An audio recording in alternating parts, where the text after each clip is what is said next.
says, Mrs. Stavo, what's up, yo? And she then says, we've been working tirelessly in response to Mrs. Ventura's testimony.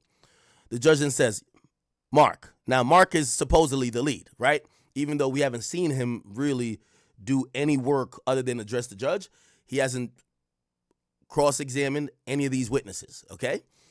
The judge says, Mark, I thought you were going to take this off my plate, right? The judge did have a conversation with Mark at the beginning of the trial. Mark starts to say, this is Mark Agnafilio, says, I will keep trying, but this is the main witness, Judge. She stands by herself. We've been doing this all night until 3 in the morning. We flagged exhibits for them, meaning the prosecutor. Slavic then says, there are 24 exhibits that the government has objections to. They're listed in the chart. The judge says, just the one in the chart. Again, these are judicial documents. They're not going into the public docket. And yeah, okay, cool. So now it looks like they get past those issues rather quickly. They say bring the jury in, and the jury then enters the court. Obviously, Cassie is entering the court as well. Cassie's sworn in. The jury is sworn in, and basically they're beginning. So this is the start of Cassie being cross-examined. So it's like they say, Miss Ventura, did you love Diddy? She said, I did. They said, for 11 years, did you take care of him? She said, in some ways. Estavo then says, did you call him larger than life? She then says, I did. Okay. All right. Now, again, we're going to be waiting about 2 to 3 minutes between every update. At times, he's able to type. I don't know how he's able to type this in court. We learned yesterday that they're taking your phones when you walk in the court. So when you walk in the court, they're taking your phones. So somehow he's able to scribe this, and I think he has a special access because he's fought so much cases of lack of transparency and media privilege. He's always in SDNY, which is that court, that federal court, and he's fought he's raised so many motions and fought so many cases, especially against the UN, the United Nations, that he's allowed, or I don't know how allowed, but he has some type of either carve out or he has some type of device, right, that he could tweet all this out. So we really only have one source, which is him, until the other people who are in there taking notes, they come out of the courtroom, and then we could go to a couple of the different sources and see what they're saying. You get what I'm saying? So until then, we really only have this. And by the way, this is not only for us. NBC News, Law and Crimes, CNN, E! News, they're all using this guy. Everybody's source is this guy because no one is allowed to have a phone or electronic device in there to be able to give their own versions. You're allowed to take your notes, pen and paper. That's it. So we'll be waiting. Okay. It says, others called him Diddy or Puff Daddy, but you called him Sean, right? She said yes. Gustavo says, you knew a version of him that the world couldn't see, right? Then the AUSA says, objection. The judge says, overruled. Ventura says, in what ways?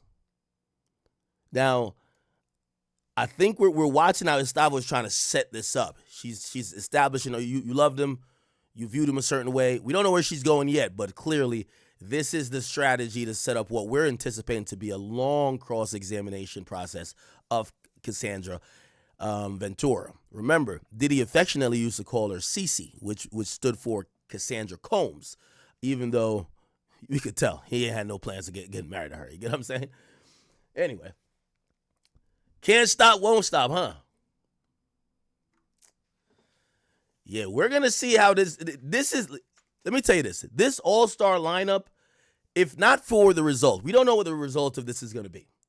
But what Diddy is paying for all these lawyers to be here on trial, all the paralegals, investigators, the ancillary people, administrative people, that's what comes with every time you hire one of these people that come from a high-powered firm. You're going to get access to their paralegals. You're going to get access to their administrative people. So you're compounding a team that is scouring. Like, if they're all, you got to remember, right at this moment, they're working 24 hours. A lot of lawyers work off billable hours, right? Word to my man PBD, because this is true. I know, because I see the bills. when I get on the phone with my attorneys for 20 minutes, they charge you for an hour. So when you see, like, what the fuck? A $1,200 phone call? What the fuck? We just talked for 20 minutes. It is what it is. Diddy got 9 lawyers. They're also charging top dollar. Not only because they're going to charge a premium as Diddy. Brian Steele just came off dropping a smooth 81 points. He's charging top dollar. Mark Agnifilio is dropping top dollar. You have Tenny. You have all these other people. But also, then you got to think about it. Diddy's paying for a PR firm. Diddy's hemorrhaging cash right now. Not saying he doesn't have it. He did liquidate a bunch of things. And I think he prepared a war chest. Remember, he was trying to sell the plane, trying to sell the house. He also got a new mortgage. He refinanced, so he took some equity out to get liquid that he could start paying some bills because he knew there ain't no more Ciroc or there's no more Diageo deal. The music industry shit still pays him, but yo, you might need some excess of cash to shut some people up, to do whatever. And trust me, there's investigators out the ass. There's lawyers out the ass.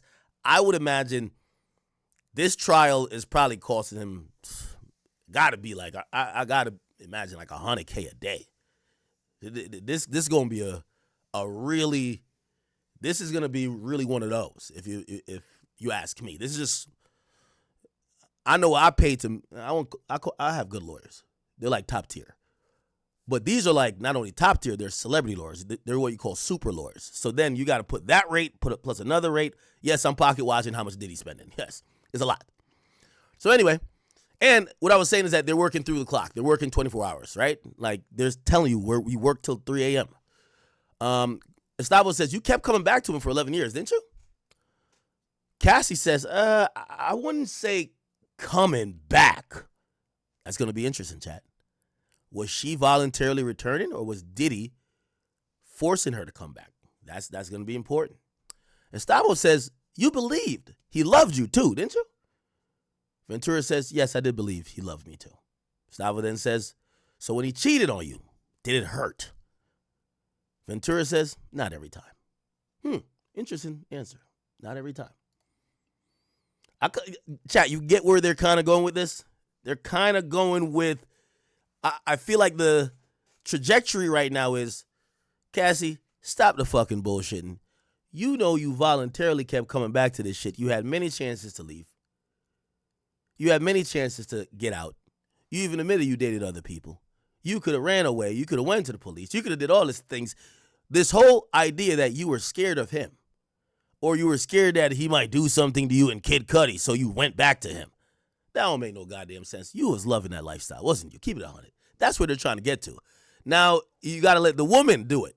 Can't let a pit bull like YSL Steel handle that, right? Cool. Here we go. Estavo says, bring up this defense. Exhibit, and they're bringing up an exhibit now. The AUSA says, objection, which we're going to hear a lot. Because remember, you have to enter some of these things in evidence, and they're not in evidence. And remember, there's 400 new exhibits that supposedly the defense wanted to do. The judge says that's true. That's not in evidence. So because it's not in evidence, they could have her refer to it, but they can't put it up on the screen for the jury to see. It says, Miss Ventura, just read it to yourself. Why did you send this message? She says to let him know I was going to dinner. Okay? All right. We're going to see, Chad.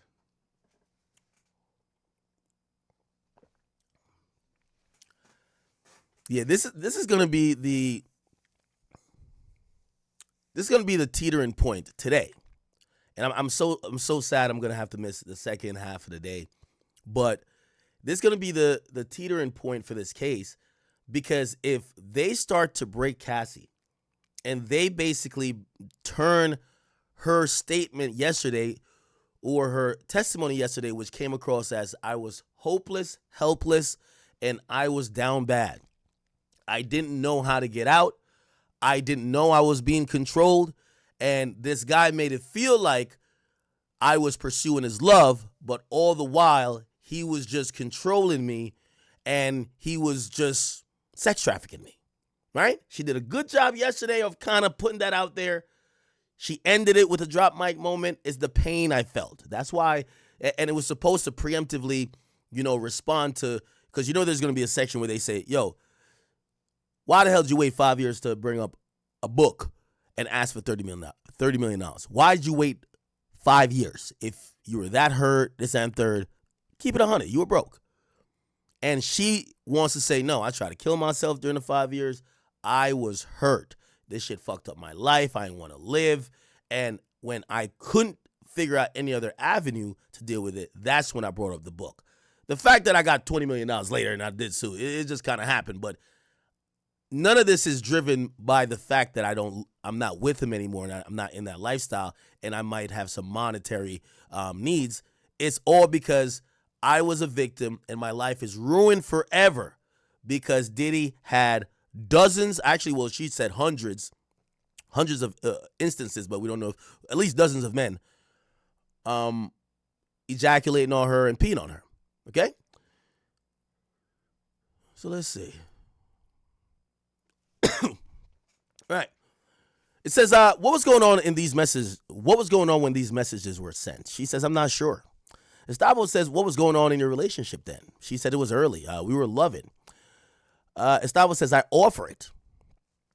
AUSA says, objection. Being offered for the truth. The judge actually rules with Estavo, saying overruled. Now, this is going to be a whole back and forth game the whole time. I wouldn't be surprised if in the next 20 or 30 minutes, the judge is going to call a sidebar because what's happening is that they're showing Cassie a bunch of text messages. Remember, they got all the messages. Both sides got all the messages. They picked out new messages. So they had messages that they wanted to bring up. So those were entered into evidence. They found more messages last night. And they're showing them pictures of the messages or it might be photos or whatever. And because it's not in evidence, the AUSA is going to say, nah, y'all ain't putting that on the screen for the jury to see. Hell no. Nah. And the judge agrees. Okay, it's not in evidence, but there's a loop, there's a go around. You could show it to her, and if she doesn't repeat what's on there, right, you could have a conversation about what she has seen. You get what I'm saying? So it's a roundabout way, and this is where the AUSA is kind of pushing back on this. Estavo is kind of trying to get her way, and the judge is going to either have to overrule or sustain it every single time. So now it's a real back and forth game. It's like tennis at this point. So we're going to see how this gets played, right? Now, also, you got to remember, Cassie said it was early in the relationship. She did testify very early in the relationship. Things seemed like pretty perfect. It's a honeymoon phase, chat, right? It's a honeymoon phase. 7 years in, she had claimed that she voiced frustration to him like, yo, all we do is freak offs. You get what I'm saying? It's like, y'all ever get with a new chick? And for that first like week or month, y'all together, y'all doing X, Y, Z, y'all all over the place, y'all outside. Man, you with this chick for 2 years, man. You're like, man, leave me alone. I'm playing the game. We ain't doing nothing for 3 weeks. That's just what it is. So it looks like they got into a routine, but at least up front, Diddy was probably whining and dining, showing her a good time. She was buying into this like, oh, this is going to be life forever. And 6 months into the relationship, or maybe a year, she gets introduced to this idea of freak-offs. They do a freak-off once. And I would imagine Diddy didn't say, let's do it again the next day. He probably chilled 2 months later, maybe knowing freaky-ass nigga Diddy. He probably waited like a good 2 weeks and then be like, all right, let's do it again. And then it probably got more and more frequent, and they stopped doing all of the other things that she probably was interested as, like, you remember she was a 22-year-old girl at that point. Now, her life was all revolving around the freak-offs, and she tells him 7 years later, like, yo, bro, all we're doing is fucking. Like, what are we doing? Right? Now, this is where I'm going to ask you guys, do you think this constitutes sex trafficking? Because what I think what Diddy was kind of doing was like what a lot of guys do to a certain extent. I'm not saying every guy does what Diddy does. As things became more mundane later in the relationship and all they're doing is freak-offs, Diddy is starting to almost like let her know, don't worry, like, yo, you're Cassie Combs. Like, almost giving her that false hope. Like, nah, don't worry about that. We finna get married. Like, we gonna lock in. And that's the type of thing that I believe she was always having that hope that she was gonna either have kids for Diddy. You know, we heard Roger Bond say that she would ask other people to be like, yo, could you try to bring it up to Sean about getting married to me or having a kid with me? Like, she wanted that. So Diddy realized how desperately she wanted that. And I guess maybe the thirst of her wanting a career also kind of started to dwindle because Diddy was killing that opportunity. Like, Diddy literally killed her career. It's pretty much facts. Now, you could make that argument and say, well, he gave her a career. That's probably. Did she have that Me and You song before Diddy? I think she did. She had it with Ron Leslie, ain't she? Anyway, let's see if we got another tweet.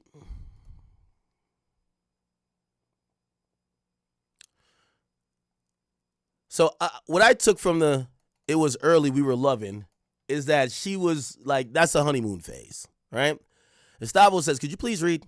Ventura says, I wrote, I love you. Smiley face, I'll fly anywhere for you. I love you, Cass. Now this is a good strategy to start out. How you claim you're getting sex trafficked? You didn't want to go to these places. You didn't want to do any type of freak offs. You were doing it against your will. But you're sending him messages saying, I love you. I'll fly anywhere for you. I love you. Now, again, there's still a way to look at this like, hey, she's being coerced. Even though she says this, she's saying this under duress. But whatever. I'll digress on that point. Let's keep it going. Gustavo establishes that this is a 2009 email. And AUSA says, objection. Hearsay. The judge says, Gustavo, ask more questions, please. Again, you're going to keep hearing these objections. And I'm telling you, he's going to go to a sidebar eventually, or at lunch, they're going to argue more about, what's up with these exhibits, right? Gustavo says, from BlackBerry, what is BG? BG is baby girl. Okay? Baby girl. Okay. All right. One thing, and y'all tell me if this is game or maybe this was an attempt at control and manipulation. You let me know. Diddy would have these nicknames for her, and Diddy required her to call him these affectionate nicknames as well. For example, he would call her Cece. He would call her baby girl. She had to call him Pop Pop. Is that game, or is that a sort of control? Remember, the nickname Pop Pop comes from her grandfather's nickname, and he supposedly had asked her, what do you refer to your grandfather as? She says, well, I refer to my grandfather as Pop Pop. And he says, you should call me Pop Pop. Remember, Roger Bonds also told us that Diddy was having a conversation with Cassie's dad and checked Cassie's dad and said, I'm her father now. Is that game? Some player shit? Or is that control shit? Somebody said, nah, it's just being in a relationship. Okay. All right. Okay. Someone says they watch trafficking documentaries that happen in Romania. And he says, based on what he watches about those trafficking documentaries that happen in Romania and how sex trafficking works, he says he's seen similarities in this and he believes this is trafficking. Now, I don't know if it's the same laws. Remember, Andrew Tate also was accused of sex trafficking in Romania, and they accused him of using what they call the lover boy method. I don't know if that's necessarily in U.S. law where they could like use it in an indictment, but the lover boy method is kind of selling the dream. What regular niggas and players would call selling the dream. You tell a chick like, yo, I can't wait for you to have my kids. Yo, I can't wait till we get married. We're gonna buy a house, move in. We're gonna move to LA. We're gonna do this. Like, you soup her up so much, she's like, oh my God, take the pussy, whatever you want. I'll kiss your feet, whatever. Like, God, I just want that dream you done sold me. And then basically in the back of your mind, you be like, yo, bitch, we ain't never gonna get there. I'm just trying to get the box. That is a part that's seen as manipulation. And if it's done in a certain way, right, where you either extract money from that person or you extract just sexual services in a trafficking way, that manipulation there is something that prosecutors could use in making their case. You get me? But I've seen that in Romania. But I, just to be fair, I haven't covered much sex trafficking cases in the U.S. Like, we usually just do RICO shit, right? Or like gun cases or something. All right. Chat, everybody got a homeboy that sells a dream. You know what I mean? Like, he the type of nigga, he tell a girl he loved them third day in. Yeah, I love you, girl. Damn. Yo, I can't wait for us to have kids. You like, think it's only been a week. Like, when he telling her that. Yo, you my wife. Like, he don't even make the girl his girlfriend yet. He said, yo, that's wifey. He just start over promising. And women sometimes do fall victim for that, right? Or not necessarily victim, because I want to say, because I think women lie to men too. Like, some people also say, no, that's just lying, or that's just sometimes the honeymoon phase, like just saying shit you might not mean. It doesn't mean you're trying to manipulate, right? It's like you it's like you ever been in the middle of sex and say some shit you absolutely don't mean? And as soon as you get that post-nut clarity, if Shorty brings it up again, you're like, what? All right, we're waiting for the next tweet here, people. Okay. Cassie already had a boyfriend who was a producer when she met Diddy. She wanted Diddy money, so she left her man. Now, that is going to be a very interesting point, chat. The interesting point of Diddy's attorneys trying to make the argument to say, well, Cassandra Ventura is an opportunist. She's someone who chases the bag. She chases the check. She got a taste of the music industry lifestyle and what that opulence and, that rich lifestyle looks like when she got with Ryan Leslie. And every time she tried to choose up, she got introduced to Diddy. She tried to choose up. She did. At times when she thought Diddy wasn't doing it for her, she tried to go link with Drake. Remember, there was rumors she was about to sign to Drake. Then, after years of trying and these guys like understanding what she got going on and it wasn't going anywhere, she falls in love with another guy who probably sold her a dream as well. And then after realizing her game of musical chairs of chasing the bag has eroded, she's now suing, and this lawsuit turned into a federal case. I mean, that could be an angle, right? That could be an angle. You got to tie the part that the only reason why she's trying to get millions is because she's used to the lifestyle and she was chasing the lifestyle. She's just an opportunist. That's a defense angle, right? All right, I don't know why we're not getting another tweet yet. What's going on? What's going on? All right.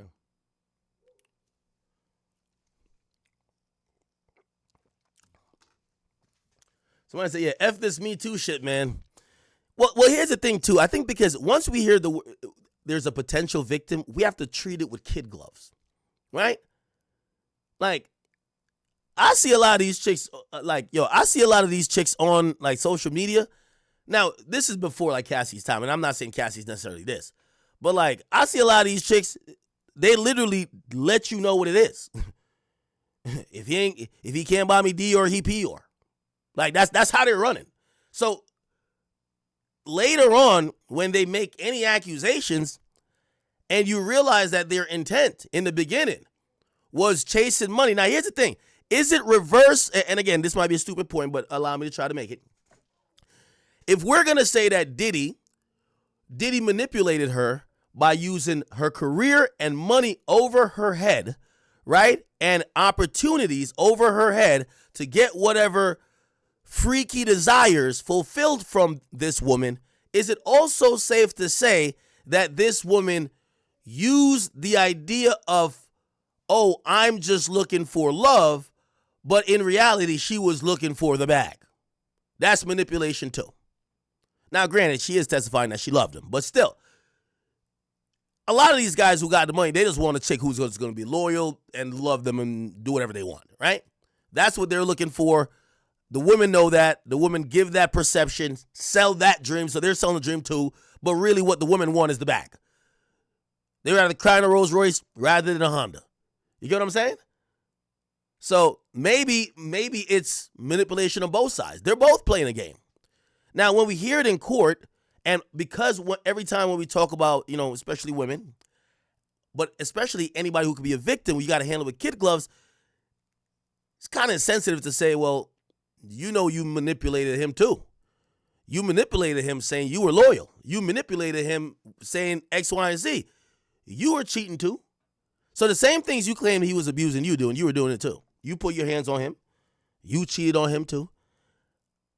You did a bunch of those things, even left him for the trainer. Again, I'm just trying to throw out theories that maybe how people could perceive this. Now, do I think a jury's going to think about it in that way? No, I don't. All right, let's see if we get another tweet.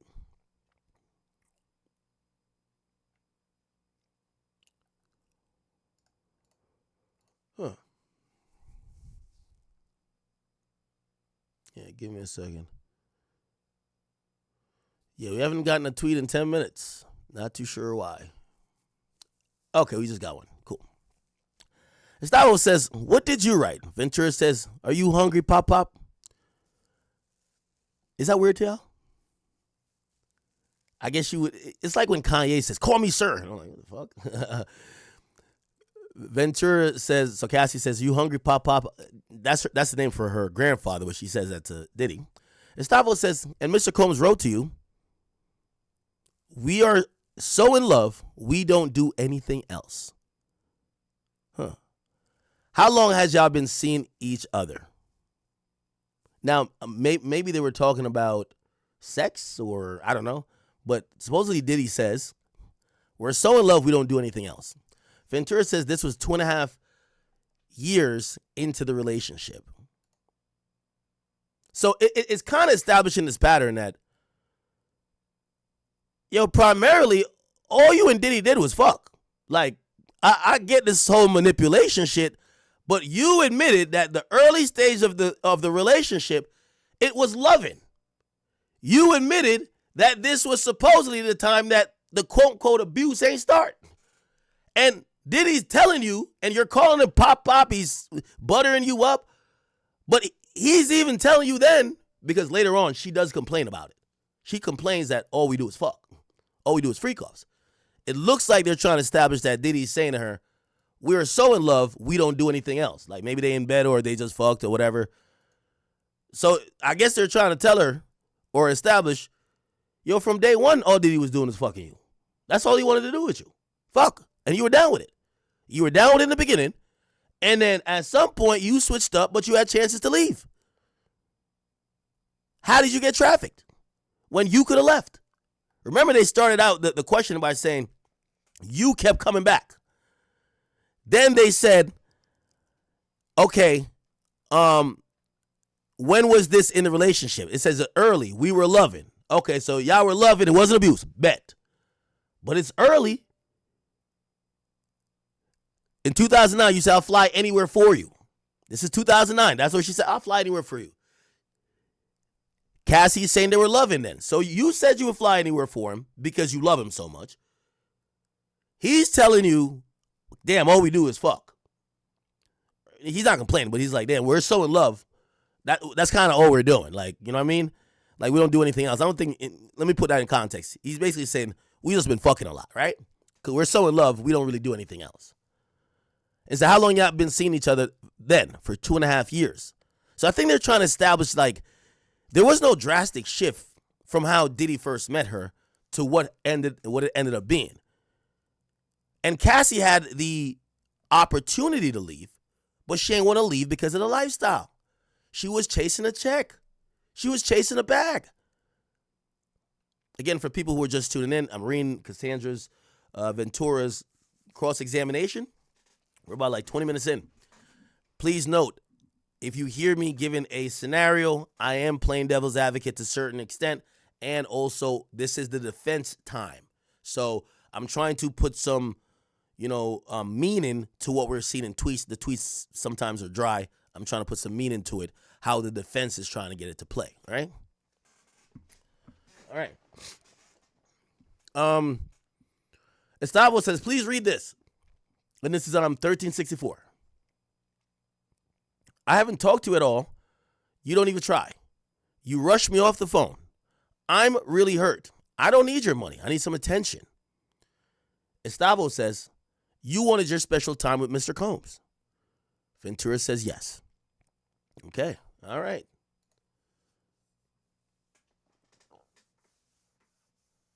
Also, it's very interesting that they put this tweet in there because I guess they're going to also, I'm pretty sure they're going to juxtapose this to later on. Maybe Cassie, they're establishing that Cassie initially says, I don't want money. I just want you. And maybe she changes that. You know, they're not going to bring up after the relationship because the relationship is over. And clearly she wanted money then because she asked for $30 million. But maybe towards the end of it, she would ask for gifts in exchange for, you know, all right, listen, yo, I need a bag. Like, yo, we're going to Miami. We're going to do the hotel thing again. All right, I need a bag. And that might be a thing where they're saying, no, that's her coping and basically damn near being a little sex worker. LSW, as 50 would say. Because if you ask me, I think this probably started out as loving. And even if she did want the bag, only an idiot, you know, any chick who really want the bag, who gonna get the bag, don't tell you they want the bag. Like, they just get the bag. They get the bag by getting you, right? They realize you're the bag, they get the bag with you. The bad gold diggers tell you they want the bag. And then they usually get the small bag and get the fuck out of there, right? I could see a world where Cassie sees Diddy as this, not only the bag, but falls in love with him rather quickly. Diddy seems to be extreme with everything. Let's fucking go to Mykonos. Let's go to fucking Paris. We're staying in the best places. Like, she's seen a lifestyle that is above every other lifestyle in hip hop. She has security tail in her. She has assistants that she could order around. And this guy is the representative of that. She loves this guy. She wants him to value her like how she values him. However, over time, she realized he ain't going to be faithful. He got other hoes. And he's a super freaky ass nigga. And it probably erodes that love or whatever, and she turns it into damn near a transactional type of thing. Remember the Shannon Sharp shit? That girl wasn't asking Shannon Sharp for $25,000 a cheek when it just started. Is when it kind of erodes a bit, and she realized, oh, you're just gonna have other bitches. Oh, you're just gonna be disrespecting me. Oh, you're just gonna leak a video of you getting your dick sucked or you fucking on live. I bet. Well, buy me something, nigga. Now it's not about I just want your love. Whatever it is. Anyway, I might be reading too much into it and where this might go, but it is what it is. Okay, cool. All right, Chad. All right. So we are at. It's not 9:07. It's 10:07. I don't know why this is on Central Time. Okay.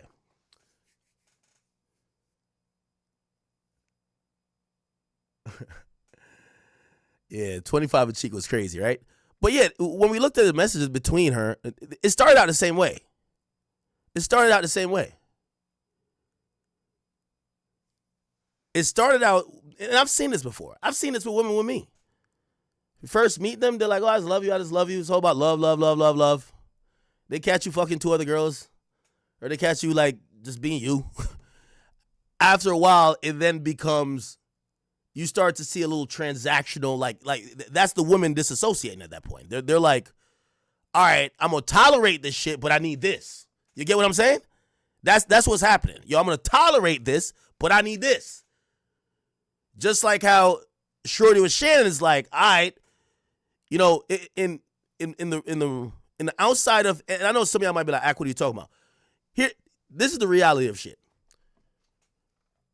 If Cassie was with a regular boyfriend who brought another man in to fuck her, a sex worker, piss on her, and nut in her, and she wasn't with that, she's breaking up with him. A lot of times, these women know kind of a little bit, these bitches know what they signing up for, bro.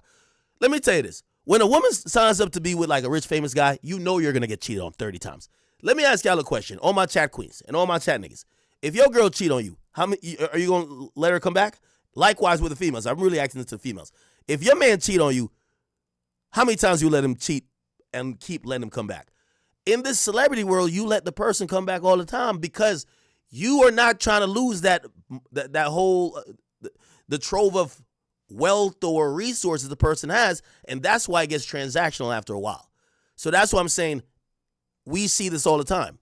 These people just go in for love, but over time it becomes $25K per cheek. Not necessarily $25K per cheek, but you see it becomes, yo, I need this. I need this. Because mentally, those women are saying, I need that to tolerate this. If I got to tolerate you fucking a bitch on live and doing that, I need some money. That's why you even hear some of these women online. Like, they'll be like, oh, yeah, did you hear Boston Richie girlfriend? He bought my forgiveness. Like, she used to be arguing with his side girls and be like, yeah, he sent me $30K.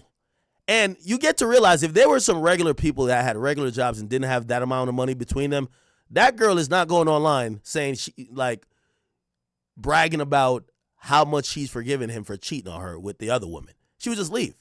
But there's a lot of money involved, right? I hope you guys understand that point. Okay. So Gustavo says this. You testified you told him, I love you so much, you make me a better woman. Cassie says, I definitely wrote those messages. Oh, shit. Yo, Alex Fine, you better get her. You better get her, gang. You better get her. Told me I definitely wrote those messages. What?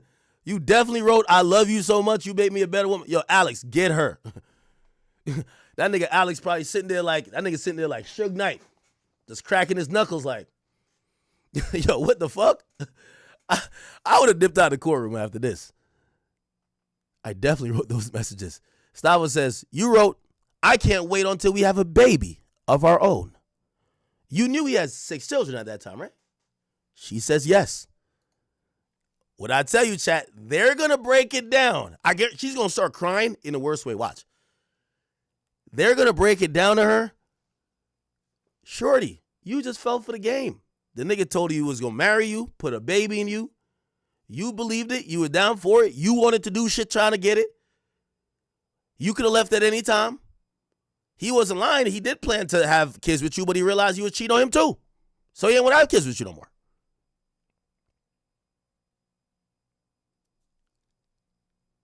You testified, you told him, I love you so much, you make me a better woman. She said, I definitely wrote those messages. You wrote, I can't wait till we have a baby of our own. So you could tell early on, she is interested in this idea. And by the way, don't we see this a lot? Like, chat, let's break this down to the skin and bones. We're seeing a pattern here. Young pretty girl gets with super wealthy or rich celebrity. I hate to bring up the Shannon Sharp shit, but I have to. Okay? We hear this idea, and they're getting with men who already have families. Shannon Sharp has 2 grown-ass kids. I think even older than Shorty, I believe.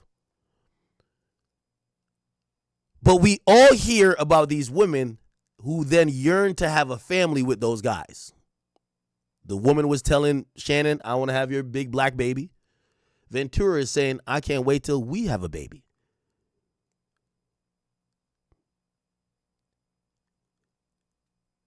So we're seeing a little bit of parallels in how, remember, she's probably 22, 23 at the time. Man, Diddy's 40, 45, whatever he was at that time. And she knew he had 6 kids.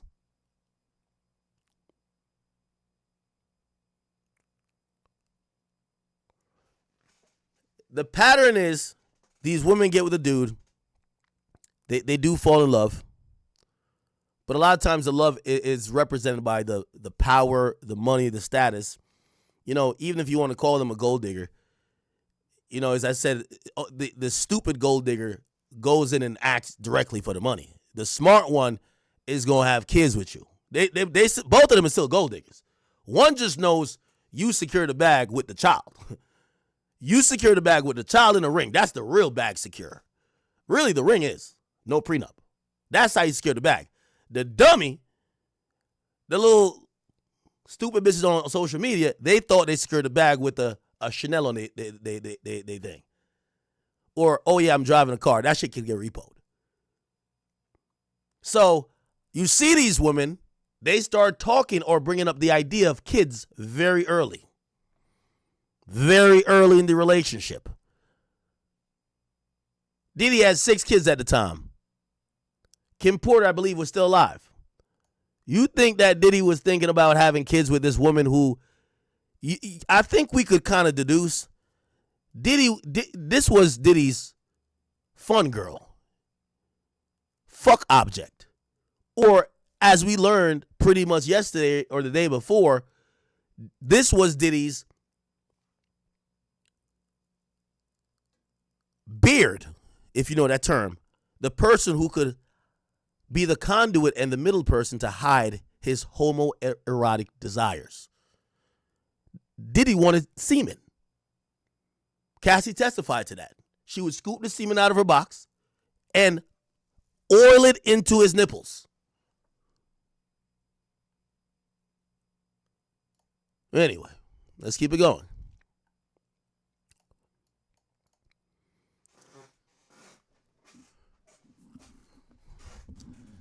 It's interesting watching this strategy.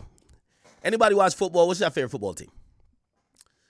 You know, in the beginning of a football game, when you have a great quarterback or you have a great offensive coach, you usually see they'll try a run, they'll try 2 runs to set up the play action. 40-yard pass, post route. Okay, cool. They'll do a few slant passes to set up a misdirection run by like Saquon to the out of bounds, not through the offensive line. If y'all get what I'm saying. So I think what's happening here, and I think we're looking for direction. I think what Estavo is doing is she's setting up a few things. She's setting it up. She ain't hit it's not Hail Mary. She ain't hit the play action yet. But the Patriots been down bad for a while.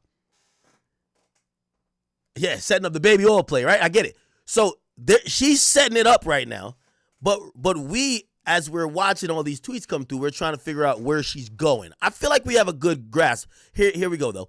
So now, these messages about the freak off. Okay, look like she's about to do the play now. When you say, it don't matter to me, you mean weekend or weekday, either is fine.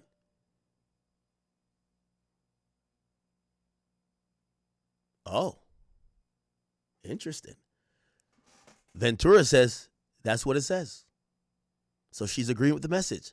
So it look like there's a message about the freak off where she says, you know, it doesn't matter to me, Sean. You mean weekend or weekday, either is fine. She says that's what it says. Estavo says, Mr. Combs says, maybe we can call Jules. Can you do it? She says yes. All right, chat. It's about to happen now. It's about to happen. They're about to lock in on her ass. So what they set up initially was Cassie even bringing up the idea of family, kids. Cassie saying and volunteering the idea of, Diddy, I want to be with you so much, I'll fly anywhere for you. Cassie, who seemingly is saying, hey, anytime, anywhere, any day, I'll be there. Just bring the baby oil. She was down for the freak off whenever. Wait, what? Says timeout. Where they're getting these texts from. Everyone's devices were seized, and there were subpoenas sent out to phone companies. They have all the text messages between them. Last night, so what happens is you enter text or you enter exhibits into evidence that you plan to bring up in court. Last night, after Cassie got finished with her her direct, they got out of court at 5. Diddy's defense team stayed up till 3 a.m. and came up with 400 more exhibits. We don't know if they're all texts, but these ones are texts. They're using these texts to counteract what she said yesterday. That's their goal. That's their first goal. And then they're going to go into their original plan of breaking her down. So these exhibits and text messages we're talking about, where you're saying where they're coming from, they've always been there. They pulled 400 more of them yesterday or last night or this morning, actually, at 3 a.m.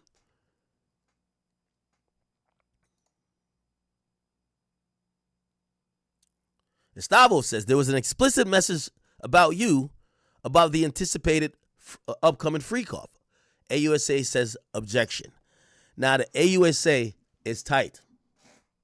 The AUSA has already brought up that they believe that Diddy's team is trying to do a trial by ambush, which means that they're trying to pop up in court with shit that they had no chance to be prepared for.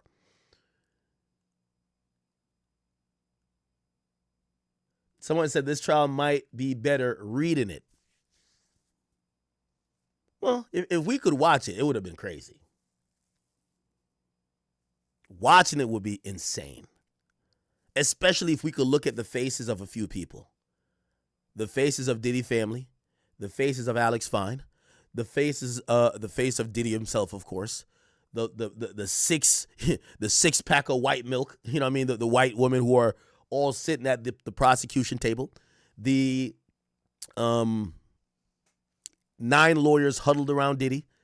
And obviously they would never show this, but the jurors. The jurors are seeing sex tapes, pornographic images. Like, you have to imagine some of these things are going to be super graphic. Do you ever see the pictures that got leaked of Cassie? There are rumors that some of these pictures and videos of Cassie that Diddy was taking would be sometimes after a multi-day freak off. Now, I want to give you the image of this. At the end of the day, it's still flesh and blood and skin, bro. Apparently, her vajayjay would be looking like a gaping hole after multiple and several big dick escorts done ran in there, and they have done, I don't know if they were sticking shit in her, but Diddy would have her spread out and would take pictures of the damage done. It just looks like a gaping hole. For whatever reason, he was into that. If you're on the jury and you're seeing this shit, like, it looked like after the freak off, it looked like she about to give birth. Like, whoa. Like, I see London. I see France. What the fuck? Chat, the face of the jury looking at something. That's why they got privacy screens up. Because there's some really sick shit you could be experiencing in this case. Go back to some of the pictures that got leaked. There's one where she's just laying back with her feet wide open. Yeah, y'all could Google it on the side. But I heard there's much worse pictures because remember, there's videos too. There was videos of her being penetrated by a dude. And then there's pictures afterwards where you got to imagine Diddy done fucked her maybe 8-9 times. Remember, it's days long. She's off all type of drugs. Diddy would have these guys beat the pussy up into submission, tenderize that bitch. One after the other. She got a UTI. She is in pain. God knows what else other, I think they did do a good job of, having some type of respect for maybe even other health ailments. Because if you think that a UTI is the only thing they caught up in them freak-offs, you're sadly mistaken. Remember, we have a prostitute who claims he contracted the herpes virus, and he claims it was during the freak-offs. So you put 1 and 1 together, and if you get 11, that's on you. But if you get 2, you know what you're talking about. So Cassie was, in her opinion, was forced to perform no matter what was going on. UTI, yeast infection, breakouts, whatever the fuck may have been the situation. And Diddy would have nigga after nigga after nigga. And at times, they said Diddy would say, they said, you can't send a boy to go do a man's job. They said Diddy would say, man, get out that pussy. It's my turn. It's my turn now on some Skip Bayless. It's my turn now. So he go fuck her for a bit. And then sometimes, apparently, he'd be on some extra freaky shit. He'd put a camera there and go watch it from the next room. You know what he was probably doing? He want to look at the man, not the woman. Come on now. But all of these things supposedly exist, and this is why when we talk about, someone says it's probably better reading it. Yeah, we get to do Sports Center shit here right? Like when I'm here, I get to do Sports Center shit. But if we could watch it, especially if we could see the faces of those people, we ain't even got to see the sex tapes. If you see Cassie with a fucking football size gaping hole after a 4-day long 24/7 freak off just ended,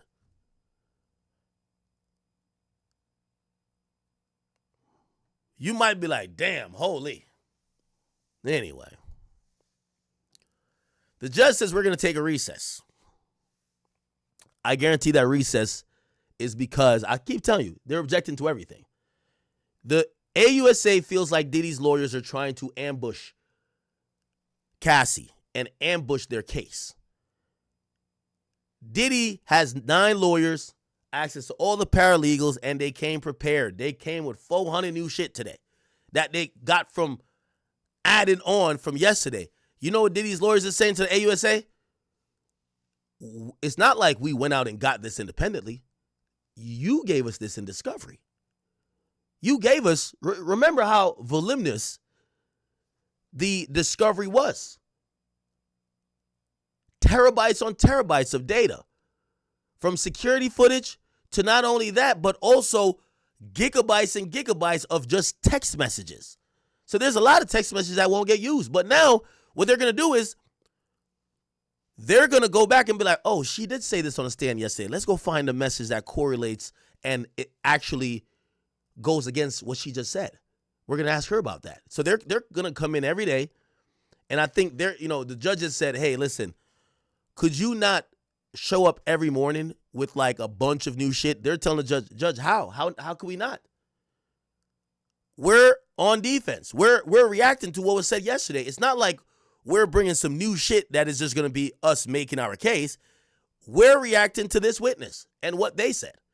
Now, granted, they shouldn't do it again for tomorrow because tomorrow,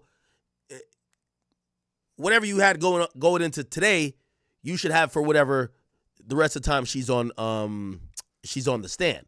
If they do it for tomorrow, the judge is going to scold them, I think. So they're taking a break. They're taking a break here, people.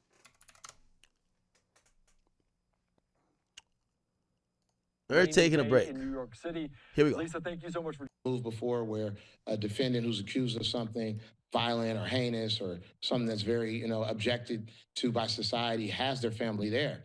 And so that's family support. That's important for the defendant. But at the same time, a jury can actually be turned off by that because they're saying, you did all these things. You're listening to this and you have the nerve to have your mother here. You have the nerve to have your kids here listening to what type of monster or Let me grab some animal ice. you We'll are. grab some ice, okay? What type of person are you? So that could turn off a jury. At the same time, you have family there, and it can also soften the way in which a jury looks at a person as they realize he's not just a monster or he's not a monster at all. He's a family man. He has kids. He has a mother, people who support him, despite all these allegations, despite these rumors, despite this case, despite this relationship. He raised kids that are here and they look good and they're minding their manners. Maybe he's not the person that he's being painted out to be by the government and the government's witnesses. Lastly, before we take a 2-minute break here, because we've got a lot more to discuss as well. As we started off this interview, we played out some of the remarks that were made from Cassie's lawyer. Why is it that we haven't heard from Diddy's lawyer speaking outside to the media? Of course, everyone is paying attention to this case all around the world, trying to get any inkling of information as to what's happening inside the courtroom. Of course, we got a little bit from Cassie's lawyers today. What is it stopping Diddy's lawyers from making remarks on the behalf of their client? Well, I could totally see Diddy's lawyers being hesitant to come out front and give a press conference or give remarks to the media by answering questions on the way to their car. Why? Because they could be posed with some very tough questions that they may not want to have to admit. So what does your client say about the video? Why did he do this? Why did he do that? It may cause more problems than necessary, and it may potentially tip their hand as to their strategy as to how they're going to deal with Cassie and the other government witnesses that are sure to come. So they may just be holding their cards to their vest, which might be a shrewd move given the amount of attention on the case and the highly sensitive nature of the testimony that was given today. Absolutely. And we're just continuing to showcase some of this video footage that we've seen from outside of the courtroom so far this week. There's Diddy's other son, Quincy. They're entering the Sprinter van alongside the mother of his first child, I should say, Misa Hilton, another high profile individual, all crowding into there to support Diddy. Again, media has been all over this case. No cameras inside of the courtroom. Ultimately, before we step away for a 2-minute break and transition to some of those other topics, Adante, what do you? All right, again, I just wanted to showcase some of the legal analysts continuing to talk about this case as well, but we are getting some major updates here regarding the cross-examination, and I want to bring this to your attention because this might be... Joining us here on Live Now from Fox. What's the biggest takeaway? What did we learn today? Can't hear. Testimony that was given by Cassie Ventura. I was in the courtroom here on the 26th floor in the building you see right behind me, federal court here in Lower Manhattan, and all the tension was building all day long, hour by hour since early this morning. She's describing the freak-offs, hundreds of freak-offs that she says she had during the course of her relationship with Sean Diddy Combs. They were happening almost weekly, lasting 1 to 4 days. They were taking drugs, and she said she developed an opiate addiction because she had to take downers in order to just numb herself afterwards. She was in physical pain. She had physical ailments like UTIs, but was still forced to, in her words, participate in these freak-offs. And then as her dissatisfaction grew with the freak-offs, and she was seeing very clearly that there was no way she was going to have anything This is about resembling yesterday. a normal, healthy family type relationship with Sean Diddy Combs, she started to try to get away from him and to build her own life independently. And then, Andy, she described how he threatened her with exposure of these very, very graphic videos that he had made of these freak-offs if she decided to try to leave him or to try to get away from him. And then there were also many beatings, frequent beatings. They showed in court today the graphic photos of the beatings, you know, the injuries that she sustained from those beatings. And then towards the end of the day, she even said that when she left Combs in 2018, she went to have dinner with him. Afterwards, they went back to her house to kind of finish things off, as she said, in a positive way, a friendly way. She says he allegedly raped her in her living room in her California home. So people, when one of the jurors it was just one thing after another, just one devastating emotional blow. And one juror, when they first saw those images of these freak-offs, which were not made public, which are under seal in the court record, so we can't even request them, was so graphic. She clutched her chest like this, like sighing like that. And then, you know, all of this is happening. Combs on one side, his supporters, his family on one side, her husband, her mother, and other family members for her on the other side. And she broke down when she described this sexual assault and said that this burden of everything she'd been through and all of these, you know, all of the inner conflicts she went through, like, I love him, but I can't stay in this relationship. I can't change it. I can't make it better. I have to get away. And that even in 2023, when she was now married to Alex Fine, who was in the courtroom. By the way, you know what I think is going to be brought up? I think they're going to be, this is just me. I think they're going to try to picture it as Cassie did come in with love. Over time, she started taking advantage of the situation with Sean. She became more demanding, money hungry. And when she got to, like, because you notice in Cassie's testimony, we heard about all this stuff, pretty much a life of extravagance. We never hear about Diddy giving her no money, right? I think Diddy gave her some bread. And I think when she left Diddy, she had some bread. Not, you know, sometimes she probably thought the money was going to last. But if I'm Diddy's lawyer and Diddy used to give her money, I'm going to paint her out to be the person that, yo, Shorty was here trying to siphon off money from Diddy. She knew what it was. She was having a good time. They both were having a good time. He didn't mind giving her money. She manipulated him, though. When she got enough money, she got with the trainer. And then years later, after the money ran out, she came back for more. You got to make it seem like, you know, and I would show, yeah, Diddy gave her 30 grand here, 20 grand here, gave her 100 grand here, bought her this here. You got to show it that, because you have to address the idea of why did she leave? Because I think that's a good point for the prosecutor. She finally had enough. Well, according to Diddy's side, they're going to say, well, why didn't she have enough when she could have left 6 to 7 to, if the audio is choppy, please, you got to refresh. Refresh, gang. It's a YouTube thing. Just refresh. Please.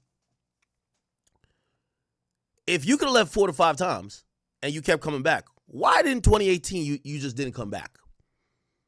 Well, you didn't come back. It's not because you were fed up and had enough. It's because you thought you done saved up enough money that you ain't need Diddy no more. You thought you saved up enough money, you ain't need Diddy no more. You dipped out on him, and 5 years later, you broke his joke again. Now you come back. He don't want you no more because you done had 2 kids. You done married the bozo that he hired to train you for the free calls. He don't want you no more. He want a new young ting. Come here, young Miami. It's your time to get peed on. Come on. Come in, girl. Come here, girl. Roping. Come in. Come in. All right? Real ass bitch don't give a fuck about some urine. You get what I'm saying? So Cassie comes back and said, man, I'm suing. I think that's a way for Diddy's lawyers to kind of set this up. You can't have a dude set it up like that. You got to have a Stevo, which is a woman, a white woman. For her husband. Or it sounds like that's like Spanish or Portuguese. I don't know. Who's been very protective and supportive of her. They had already had 2 kids by 2023. She said that she turned to him one night. She just felt so burdened by everything that she basically said to him, listen, you can raise these kids on your own. You don't need me. I'm worthless. And then she tried to leave the house to go do self-harm, as she put it. And he stopped her and basically saved her life at that point. And then the final piece of bombshell testimony came when she revealed that she received $20 million to settle that civil suit that started this whole thing in November of 2023, Andy. So a tremendous amount there, and it was just getting more emotional and more intense throughout the day, as you can imagine, Andy. I can only imagine what you were witnessing there inside the courtroom. And of course, as we noted, you noted that the jury, some of the lawyers, the judge can see some of these images of these freak-offs, the videos, the photos. You mentioned the Cassie's reaction. Diddy also apparently looked at some of these images in a binder. Did you witness that moment? I didn't witness him looking at them. I saw the binder when the prosecution handed the binder to the judge in order to work out this deal, because the thing they did not want to have happen is to show these videos and have them get out publicly and embarrass people and cause further trauma, because, you know, she is very clearly trying to heal. She went through all kinds of therapy for trauma and for sexual abuse, for all of these things. And she, wait, Randy, we got to readjust here. We're getting pounded with the rain. But she went through all kinds of this therapy was yesterday, after man. 2018 It's not raining today. to It's try just misty. and get through. I think really. Okay, this is Douglas Wigdor. This is Cassie's lawyer. So I think this is from earlier today. Him walking in the court. Here we go. We see lawyers leaving the courtroom. Oh, that was yesterday when he was leaving. Never Quickly, mind. let's listen in here on Live Now from Fox to what's going on there. In the coming weeks, but I'm not going to give a date, but as you can see in court, she's very pregnant. She's about to give birth, but she's holding up strong. I mean, having to recount what happened during those 10 years and beyond, and talking about her contemplation of suicide, really just very powerful. What do you think really is the part that got to her? It seemed like she really talked about their love. She really started to break down about how he just wasn't giving her what she needed, and she really felt that they were in love. I think really just she was numb from the drugs that she was taking and everything that she had gone through, and she realized that she had to tell the truth. And she told the truth in November 2023 when she filed her civil complaint. She revealed that she settled that case for $20 million. Were you surprised that she said that? No, that's a fact. And now she's here in court to tell her truth here. So as I said, I've said before, we have great faith in the system. We're going to let the jury decide, obviously, Mr. Combs' faith, but today was just a powerful day. Thank you. Thank you very much. Thank you, sir. Thank you. All right, you're just listening in there, calling as you were on the ground. You were witnessing inside. Okay. Just looking. Cross-examination. All right, cool. So we're still waiting on some. Are they back? Give me a second. They took a recess. They should be back in a second. Look like they still haven't returned yet. I believe this recess was called due to the amount of objections. It's been 5 or 6 objections in like half an hour, but really in consecutive basis since they've started talking about these exhibits, which happen to be text messages that were pulled by Diddy's defense team, and they want to establish this idea. And if we could go back up again, the idea that they're establishing is that, Cassie was very into and willing for all of these ideas in the relationship. Now, granted, they did make a note that this was early on. She said we were in love. And maybe they're going to use that to be the thing to say, okay, so you're saying that you were not being sex trafficked because you were loving him, but as soon as y'all start cheating on each other and the love starts to subside, now you feel you're being sex trafficked, even though you could have left at any time. Maybe that's the angle they're going with, but they definitely they were trying to establish a few things. Let me get to posting. I wanted to post something real quick. Give me 1 second. I had no idea about this, by the way. Apparently Diddy must have bought her a chain that said Pop Pop, and she used to wear it. I had no idea. By the way, I think this is when she also has a shaved head. I think this is when she has a shaved head, y'all. Here we go. I'm posting it to the... By the way, the page that I posted to, this is the page. I only post stuff that we should look at on stream. It's not really a blog page at all. Here we go. So, this is Cassie with the shaved head.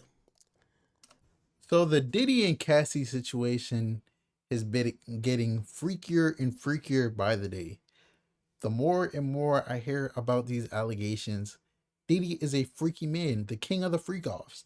And Cassie, you feel me, she was young, vulnerable. But like what Ak said, she could have left. Like, Diddy was not holding her. Well, this is what's hard for me. Allegedly, Diddy wasn't holding her hostage, but she said on the video that came out in the hotel where he hit her over and drug her back, she was trying to leave one of the freak offs. And Diddy said, "Oh no, you're not gonna leave the freak offs. You gotta, wait till the dude, bust a nut, allegedly. Then all over you, then scrape it off, go in the other room and rub it on my nipples." That's what he wanted. It sounds so crazy to say, but that's what Diddy wanted. Like, we seen him in the robe. I thought he was just fresh out the shower, but allegedly he was probably butt naked. I'm surprised there was no baby oil on her or him, or she wiped it off. That's why he was so mad. It was no baby oil on. Hey, man. I genuinely feel bad for Cassie. I feel bad for her husband too, because he has to be in court and he's listening to all these things. And I don't really think Cassie's lying about anything. Like, Cassie just seems like a nice girl, probably like gentle, innocent, like, and she just wanted a career. Like, man, I'm struggling here because I want to be very, very honest about everything, like my point of view. I don't think Diddy was the best of best people, and I think everything he did to Cassie was wrong, and it was definitely manipulative and all that stuff. But like, is it sex trafficking though? Like, this is what he's charged for. Like, domestic violence, yes. Assault, yes. Like, probably a bunch of other crazy stuff, yes.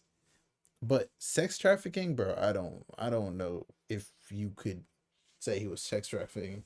But it's only day 2 of the trial, and I'm gonna be very, very unbiased about every single thing I say. It's day 2 of the trial.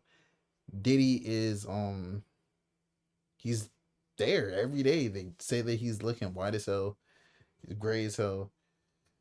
He's, you feel me? They said he was looking at Cassie the whole time, but day 3, 4, 5, 6, 7, we don't know what's gonna happen. Maybe 2 weeks later, there might be someone else taking the stand, and we don't know how that's gonna go. Maybe like 3 days later, there's gonna be a new person taking the stand, and they just expose everything about Diddy. Like, we don't know fully everything Diddy's done yet. Like, there might have been men that he was having free calls with. Like, I ain't gonna lie, bro. Like, Act was the line about what he said. Diddy should just came out and said that he was a flexible, bro. He should just said he was bisexual, bro. Like, I'm not gonna lie. And what Act said, bro, all these rappers gotta come out who was around Diddy, like really, really hung around Diddy and was like really cool with him. They need to come out and like, yeah, bro. You gotta defend yourself, your integrity. You feel me? But your boy Big Act News. Make sure you like, comment, subscribe. And do you feel like Diddy's innocent, or do you feel like he's guilty? And we're talking about sex trafficking. Like, we're not talking about is he a good person or not. Do you think he's guilty of sex trafficking, Cassie? It's your boy Big Act News, and I'm out.